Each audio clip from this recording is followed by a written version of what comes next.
উপর ছিল, যদি আক্রমণ ছিল, শেষ পর্যন্ত বল চলে আসলো মাঠের বাইরে। শ্রোতা বন্ধু, আক্রমণ পাল্টা আক্রমণের মধ্য দিয়ে গোল শূন্যভাবে এই দ্বিতীয় সেমিফাইনাল ভার্সেস 2 নম্বর ওয়ার্ডের ফাইনাল খেলা এগিয়ে চলেছে। আসাদ পেয়ে গেছেন বল, বল দেওয়ার চেষ্টা প্রতিপক্ষের 9 নম্বর, দুই দলের দুজন এক্ষেত্রে গোলকিপার যিনি রয়েছেন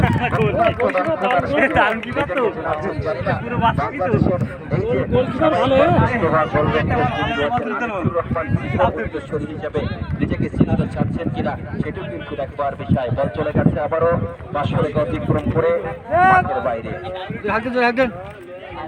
ছিল। শেষ পর্যন্ত বল মাঠের বাইরে। সময়ের প্রয়োজনে শ্রোতা বন্ধু, সময়ের প্রয়োজনে এমন মাঠটা কোথাও খুঁজে পাবে না তুমি। সব মাঠের সেরা যেটি এই দক্ষিণ বৈখালী নবীন সংঘের এই অস্থায়ী বন্যভূমি। বন্যরা বনে সুন্দর, শিশুরা মাতৃ করে, খেলোয়াড়েরা মাঠে, নেতারা মঞ্চে সুন্দর, দর্শক সুন্দর, গ্যালারিতে ফুল সুন্দর, ফুল বাগিচায় আর ধারাভাষ্যকারেরা সুন্দর হয়।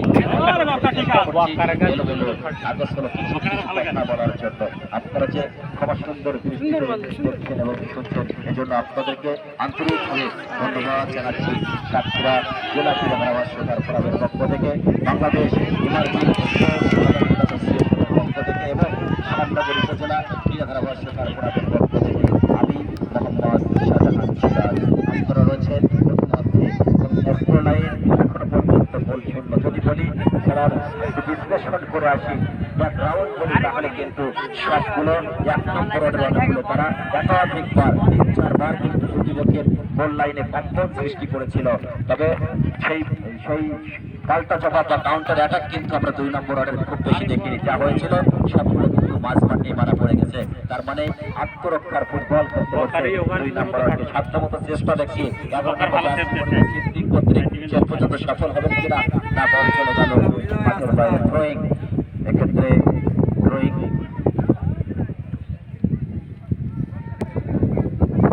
আবারও মাঠের বাইরে। যদি কোনো খেলোয়াড় পরিবর্তন হয়, যারা মাঠের বাইরে রেফারি রয়েছে, সহকারী রেফারি হিসেবে দায়িত্ব পালন করছেন, আপনারা ওখানে চলে যাবেন যদি কেউ খেলোয়াড় পরিবর্তন করতে চান।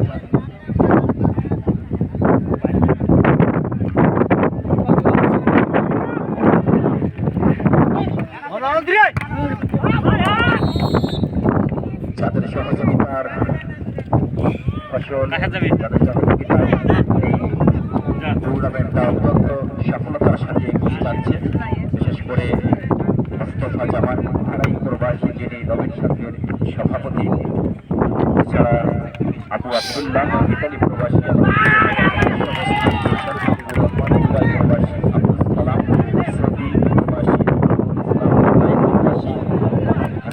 মালয়েশিয়া প্রবাসী, যিনি বাংলাদেশ অবস্থান করছেন, নূর হোসেন মোনা ইতালি প্রবাসী, রিপন ইমরান সৌদি আরব প্রবাসী, বাহরাইন প্রবাসী, জাহিদ কুয়েত প্রবাসী, নাজমুল হোসেন বাহরাইন প্রবাসী।